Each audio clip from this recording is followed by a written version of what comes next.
नमस्कार दोस्तों, माता लक्ष्मी का घर से चले जाने पर घर में गरीब का वश हो जाता है। माता लक्ष्मी का अपनी भक्त के घर जाना। एक बार की बात है, धन, संपदा और वैभव की देवी श्री लक्ष्मी जी अपनी एक भक्त से इतनी प्रसन्न हुई कि उसके बुलावे पर उसके घर चली गई। माता की वह भक्त अत्यंत निर्धन थी, पर फिर भी मां के प्रति उसकी आस्था देख लक्ष्मी जी का हृदय वात्सल्य से भर आया और उन्होंने उस भक्त के घर पर भोजन भी ग्रहण किया। इधर जब निर्धन के घर जाकर भोजन ग्रहण करने की बात बलदेव जी को पता लगी तो उन्हें बहुत क्रोध आया।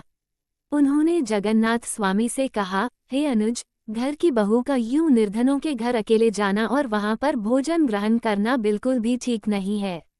घर की बहुओं को मर्यादा की सीमारेखा नहीं लांघनी चाहिए।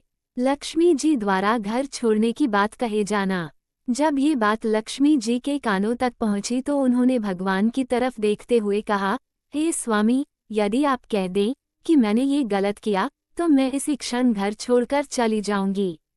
भक्त को भक्ति का फल देना कोई अपराध है क्या?